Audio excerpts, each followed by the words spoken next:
Hi, welcome to the Ellis Talker Show. I'm DV LeBron. Today I got a very special guest, Mr. Jason Southerland, who is running for place 2 of WISD School Board. How are you doing, Mr. Southerland?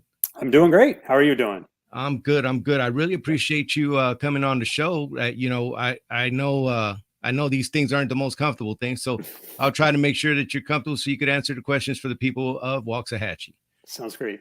I know that you've seen there's a lot of growth and there's a lot of houses and rooftop coming in, and so I don't know how well known you are, or if you're originally from Waxahachie. So can you go ahead and just give the people a bio of yourself? Sure. I actually grew up in the Red Oak area. I went to Red Oak ISD for, from kindergarten up through about seventh grade. And then my parents moved us out to Cedar Hill. And so I finished out my time in Cedar Hill High School, graduated from there, went into Air Force ROTC, went out to University of Texas at Arlington, and went to Air Force ROTC through TCU. And then I spent about 13 years in the Air Force. And then when it came time to come home, we came back to Ellis County, came back to Waxahachie, and I've been here ever since. That was I got out of the Air Force at the end of 2006, and I was here in the spring of 07. We purchased a house, and we've been in town ever since. Wow. So, I mean, first, I want to thank you for wanting to serve your community again, so. Thank you. Yes. Happy to do it. So, you're running for the you're running for place 2, WISD School Board. There's some issues, some challenges that are going to be facing the district soon. And I'm going to have the superintendent on April 20th. But I wanted to talk to you. I wanted to ask you, why do you want to run for the school board? I want to run for the school board because I feel like, just honestly, I feel like, and not even just specific to Waxahachie ISD, but across our country, I feel like we are losing the next generation. Marxism, socialism is creeping into every part of our lives for our young folks, and I am very concerned about that. My wife and I have been hosting classes on the Constitution for the last couple of years since around the COVID lockdown timeframe. And one of the quotes in there that's given by David Barton of Wall Builders is that 75% of college students today would prefer that the United States was a socialist nation. And if you look across the entire population, it's about 41% of Americans wish that the United States was a socialist country. And those numbers are catastrophic for our form of government, for our way of life as Americans. And I think that a lot of that is happening even in our schools. And so I want to be an obstacle to that. I want to be something that if the Marxists are going to take the hearts and minds of the Waxahachie ISD students, I want them to have to go through me first. I want to be able to sound the alarm and rally the parents and the community to let them know what's going on. And to be able to ensure that when students graduate from Waxahachie ISD, they're graduating as a patriotic citizen, ready to go, and they understand the immense blessing that they've received to be heirs of the greatest form of government on the planet. So that's honestly how I feel about that, and I want to be able to be a voice for that on the school board. Okay. Well, there is definitely some forces pulling at the schools and at the children. There's a lot of things going on socially, definitely. What is the role of the school board, the proper role of the school board in the lives of the children, teachers, and the community of Waxahachie? Okay. The school board gets involved with the policies. What are the policies for the district? Setting those policies. What is the proper allocation of resources in terms of funding, in terms of human resources? And then also working with the superintendent in terms of holding the superintendent accountable for really managing that the whole district. And so those are the primary areas that I see as the role of the school board. You talked about the Constitution and giving classes, so this class is right up your alley. Okay, how important is the First Amendment in the role of a board member and in the role of the parents of WISD? The First Amendment is of vital importance really to all Americans. Just our freedom to practice our religion, our freedom of speech, to peaceably assemble, the freedom of the press, and to petition our government for the redress of grievances. Those are 5 key rights that are protected by the First Amendment. Countless Americans have fought and died to preserve those freedoms, and they should not be taken lightly. So absolutely priceless.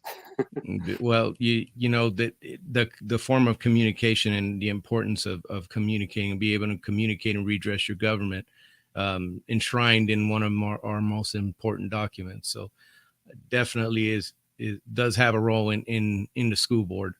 So what is your commitment to transparency? Will you commit to being transparent with the people, the parents of Waxahachie?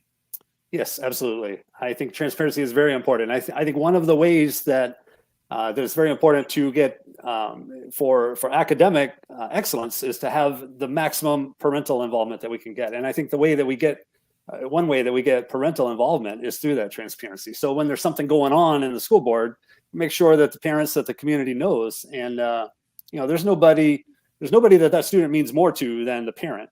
And let's get those folks involved, and let's have them knowing what's going on, and be there for the conversation, to be a part of those decisions. Absolutely. Okay. Now, one of the big issues that are affecting people all over Texas, it's really a structural issue when it comes to property taxes, and it's something that's being worked out. There's so many levels, so many things behind it, but there's one essential thing that is true. The school board takes the highest amount of taxes out of your property taxes. That is true. That is the one statement that's true.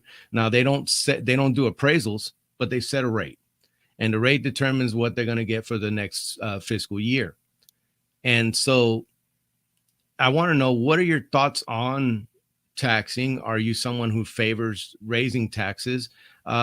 Is there a reason why you would vote for it? What is your logic when voting, if you were elected, on voting on taxes? I will always want taxes to be lower, and I think that the property taxes they're affecting so many people. We have Texans and we have members of our community in Waxahachie area that are losing their homes due to property taxes.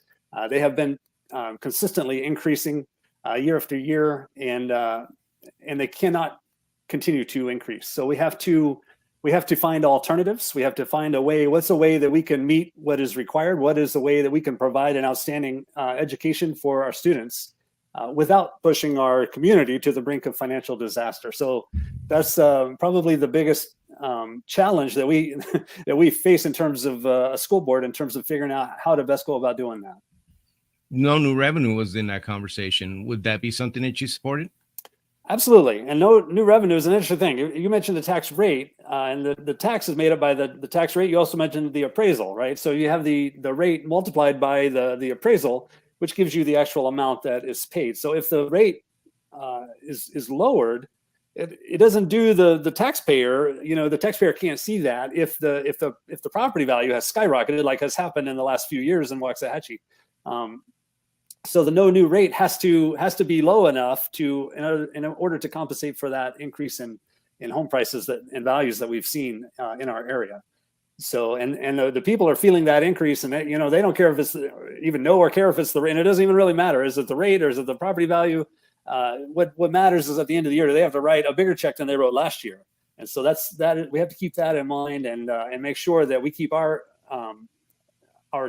tax rate low enough to be able to compensate for that, so that we can take care of our community as well.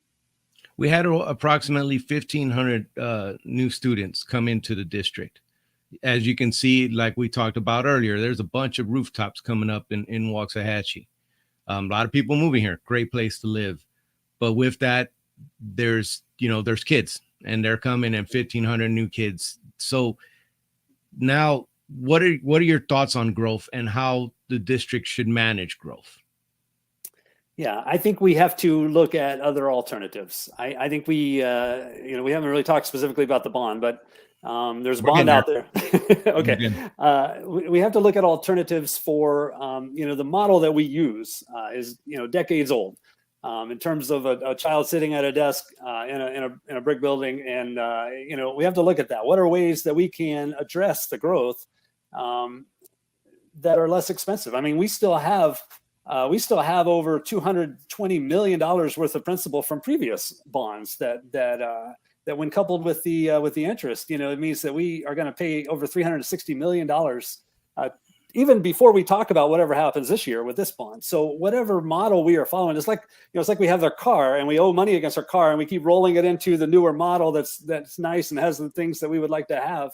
But we take that balance and roll it into the loan for the new car. And we keep doing that and we get more and more upside down as time goes on. And that's what we're doing. And so the model that we're using appears to me is not working because we're losing ground on that. We can't just keep adding debt to our community at that rate. So we have to find alternatives. We have to convene a group, not just to say, how should we do the bond, but let's convene a group and say, what alternatives are there to a bond? Can we do, what can we do with what I call creative scheduling, right? If we, in every position I've ever held, there's people that would like to be there a couple hours early and get off a couple hours early. There's people that would like to sleep in a little bit and come in a couple hours later, and they are good with staying a little bit later.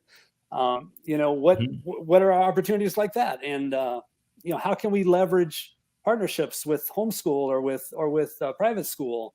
What internships can we use with local government, local business? I'm not saying that I have all the answers, but I think we need to convene, parents, teachers, for that purpose and find out what ideas are out there and what alternatives would we have. We live in 2023. We don't have to stick to the same models. We have a lot of options available to us. So let's just let's find out what those alternatives are, and maybe there's something there that we could benefit from. There are other school districts that have paid off their bonds, that have gotten out of debt, that operate out of debt. I want to benchmark those districts and see how did they do that, and how can we be the best steward of our community's tax dollars. And how important is that to you, that to be a good steward of the taxpayers' money? It's of paramount importance. It's everybody that I talk to wants the best education for a student. That's a consistent throughout, no question. Everybody wants that, but we can't do that at the expense of pressing our community to the brink of financial disaster, at the expense of having people in Waxahachie losing their homes. It's just, we can't do it. It's not an option. And the bond is it's one thing to say, if I believe in this and I want to pay money to the school district, that's one thing. But to pass a bond, that means that everybody has to pay that. And there's folks that are already being choked out by their property taxes, and it only makes it worse. To go back to them with a bill for $600 million we just cannot do it. It's of paramount importance that we find an alternative. So you mentioned $600 million, so we'll get into the bond. I wanted to ask you, what are your thoughts on that bond? Did you get a chance to look at it? And is that something that you would support? No, there are 4 parts. I'm against all 4 parts. I think that we need, again, I think that we need to look into what are the alternatives. How can we provide education for our students and not hit our community with a bill for $600 million? In fairness, 594, nearly 595 million. But when you consider the interest that will undoubtedly come, it puts it over $1 billion of what we would anticipate paying back. So no, I'm against all of the bond propositions. One thing that you will frequently hear, right? You'll frequently hear, oh, it's just a little bit, for an average family, a little bit per month. But on each of the bond propositions, if you look, that number of whatever it is, $5.67 that keeps being used, that is not what's on the ballot. What's on the ballot, if you read the proposition, the last line of the each proposition says, without limit as to rate or amount to pay the principal and interest of the bond. So, that can be the target for $5.61 per month.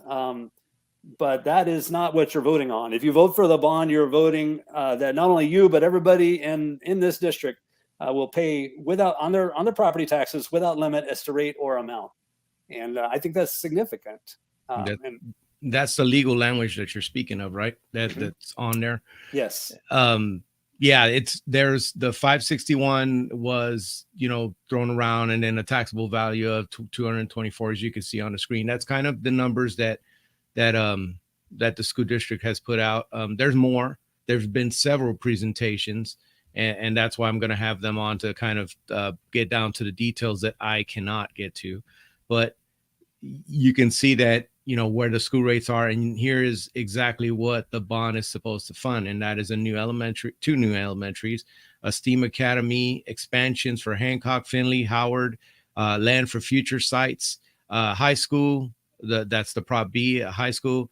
The Proposition C is for facilities upgrades, A upgrades, B upgrades, food service replacements, and D is athletic improvements at Waxahachie High School, which is 19.9. So the total for all the propositions is 594 million, almost 595 million. To be honest, it's 595 million. Right. That's a lot of money. So you can't, from what I understand, in Texas, you can't build schools out of the budget. I could be wrong, but there is limitations on how a school can save money, how much money a school can retain, and how much what they can do with certain money, and if they could fund capital projects that way.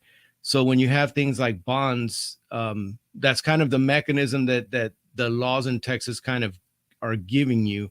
So how would you address, the needs for these schools in another way? And you did mention scheduling. So I was going to ask you, along with that question, can you weave in maybe doing year-round school or 410s?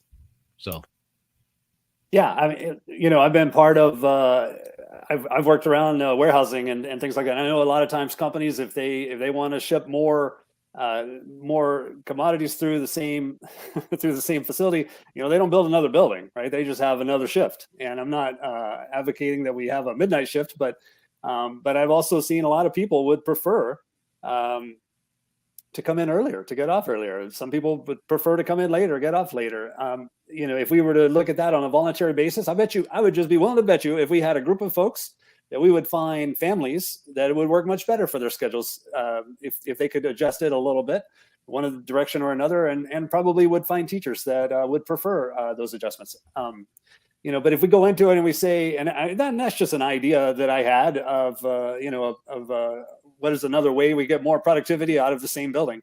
I think if we were to investigate that, we might find some way to, I don't think we would necessarily duplicate, have an entire whole schedule in terms of like another shift, but we might be able to gain efficiencies that we could then use.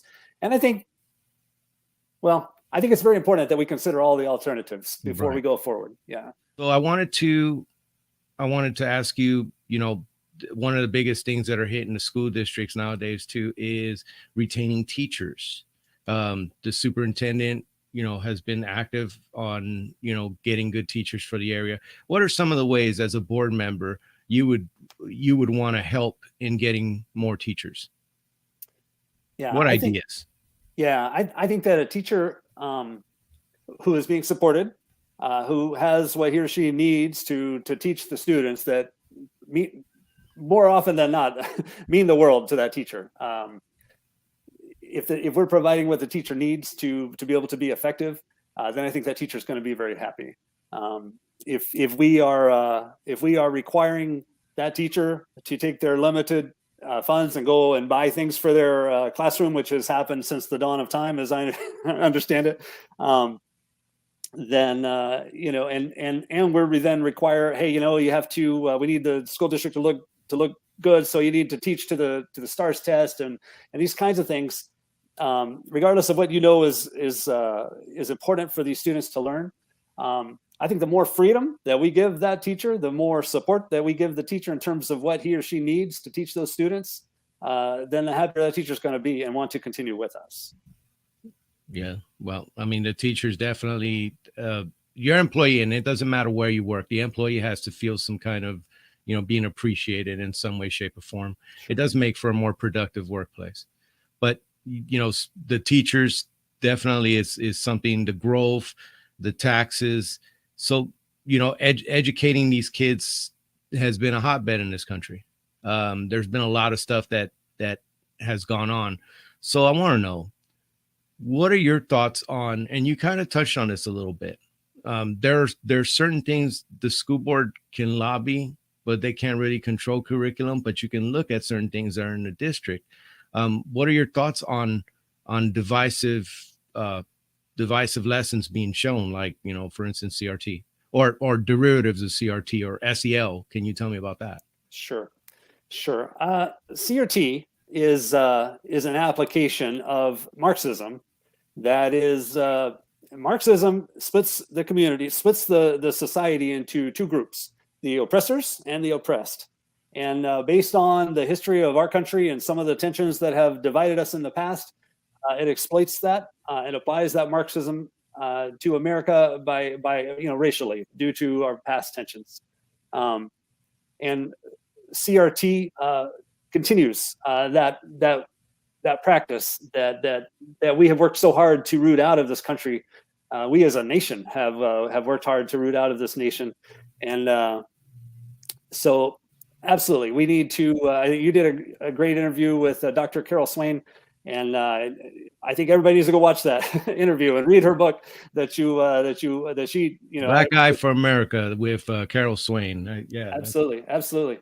And learn more about that, because I think it's really easy to say, no, as a school district we don't teach CRT. Well, that's what we're really saying is there's no CRT class. However, in a social study curriculum book, or I've even heard stories of math books that have CRT built into even the question. There you go. Yeah, Dr. Swain. So I think we just need to be on the lookout and we need to be aware. And again, I think that one role that I hope to play on the school board is to be a shield to Waxahachie ISD students against CRT and against the other by the same name, whether it's SEL or DEI or some of the other names that they like to change the names to make it harder to see. But the bottom line is the Constitution of the United States would protect our society against Marxism if we were teaching, and if our students understood that, if they understood the principles of the Declaration, where all men are created equal and they're endowed by their creator with certain inalienable rights. To the extent that our students know those things, and they're going to be better prepared to withstand any attacks that come from Marxism and these other areas. Right. Well, that is definitely a hot button issue. So I wanted to ask you, there was a lot of learning loss during COVID because of shutdowns. And so I wanted to ask you, if you were presented with that choice of shutting the school down and masking the kids, was that something that you would support again? I would not support that. I think that the numbers, even back then, the numbers were clear that the school age students were not the ones that were, that were susceptible to the COVID virus. And so I think that we paid a big price and didn't get a good return for our investment there. So no, I would not be in favor of that. I would be in favor of the parental right. If the parents felt they needed to hold them out and use online learning or something like that, then I'm not going to get in the way of a parent's right to make a decision for their child. But to across the board to close the school down or even to mandate masks or vaccines, no, I'm not in favor of any of that. Okay. So yeah, that's definitely one of those things that affected all of us when COVID came down and masking kids, and there's a lot of stuff that came out of that, but there was learning loss, like I mentioned earlier. So what are some of the things, some of the ideas that maybe you would foster? Because as a school board member, you're representing the community. What are some of the things you'd like to see the school do when it comes to learning loss of the kids? Well, I think specifically to learning loss is really the same thing that we would need to do, just in terms of we need to provide for the education of the students, right? We need to provide an exceptional education for each student, and the more you do that, we're going to make up for any losses in the past for whatever reason. Right. And again, I think we do that by transparency. Transparency, what goes on the school board will then bring parents' involvement in, and the more parental involvement that we have in, I think will pay dividends to the quality of education that we can provide because we have the parents' support. The more we can support teachers, provide those teachers with what they need for their classroom to be successful, and they know what they need to be successful, and they care about the children. They want to provide a great education. that's what they do. And so the more we support them, we get out of their way with, weird requirements, and use our budgets for not for things that they don't need, but the things that they directly do need. Right? What do you need to run the classroom, and how do we provide that? And I think the more that we do that, we're going to make up for any lost ground, and go forward from there. So that's what I want to do. Oh, well, that is definitely, being supportive is definitely part of it. And there's a lot of, there's a lot of things, there's a lot of arguments for like classical education, and there's different things that come into that one. Unfortunately, I don't have enough time, but I wanted to ask you about CTE. That right now the Waxahachie has done some very exciting things. Like they've done they're doing the medical CTE. I believe they got welding. They have a bunch of them. And I'm sorry if I don't know the whole list, I will. But there is a bunch of different things. So I want to know, what are your thoughts on CTE and funding that? I think that's a great thing. I think that the trades are lucrative careers that the students can prepare for, and then be able to step into to be a productive. And really, a lot of times, the folks that do that learn those trades, and are able to go out into those kinds of roles, are gonna be every bit as much or more successful than those who go through a more college-based route. So I definitely think that that's a great thing. I have a son who is 14 years old, and he wants to be a plumber, and he's excited to do that. And when I need to change out a faucet at home, I roll him into that, and he loves doing that. And so I think the more that we can do that and teach students to do that, or even to just make those things available so they can make decisions on what interests them, and those are critically needed roles across our society. And so absolutely we need, that's a big part of what we can do to prepare students to take that next leg of their journey in terms of moving into their career. I will tell you that the plumber makes darn good money now. They do. It's not something I would do. My trade was both diesels, in the Navy, and then HVAC. I've done both of those, and they've provided good livings. And so that is, I'm a big supporter of CTE. So I'm glad to hear somebody, somebody that supports that too. So this is the part of the show where you get to talk to people directly. You get to tell them your pitch, and I'll step out of the way and let you get to it. Okay. Well, sounds good. Thank you so much. And again, I just think that it's important that we provide education for our students. Our students are going to be the leaders that will take us into, regardless of which area of our future as a country, they're going to take us and they're going to lead in every single area. And so it is incumbent upon Waxahachie ISD to prepare them to do that. And then it's gonna pay dividends back to each and every one of us. So we first and foremost need to provide education for our students, top-notch education. Secondly, I think it's very important that we produce patriotic citizens. I think it's very important that our students graduate knowing the foundational principles of our country from our foundational documents, and knowing why. Why is it exceptional? Why is it awesome? Why is it an amazing blessing to be an American? And that they understand that, and that they're not, and that we don't allow them to be lied to by the woke agenda, by socialism, by Marxism, by so many of those forces that are trying to get in and get to our students to steal their hearts and minds. So patriotism. And then also, lastly, fiscal responsibility. Even the best education that everybody, without question, everybody wants the best education for our students. We can't do that by pushing our community to the brink of financial disaster. So we have to be fiscally responsible as well, and use our money smartly to accomplish these purposes. So education, patriotism, and fiscal responsibility, those are the three things. And I appreciate your support. I appreciate your vote. And DV, thank you so much for the opportunity to speak with you today. I really, really appreciate the opportunity to be on. Oh man, thank you. I appreciate when people come on this show. It's not, like I said, it's not something that's easy getting grilled and asked these questions, but it's part of it. It's so that people can see the people that want to lead especially something as important as a school district, which determines, how your child learns, how your child becomes into adult in some respects, and having to balance that between the parents and the schools, and so it's very important. And then another thing, it being the highest part of your tax bill, it does affect you in the pocketbook too. So the school board interviews are probably the most important without people knowing that they're the most important. Yeah. So again, thank you so much for coming on, and I wish you best of luck. I will be having Mr. Clay Schofield, the incumbent, on next month. I don't remember the exact date, but I will be posting it, so stay tuned to that. And again, thank you for coming on.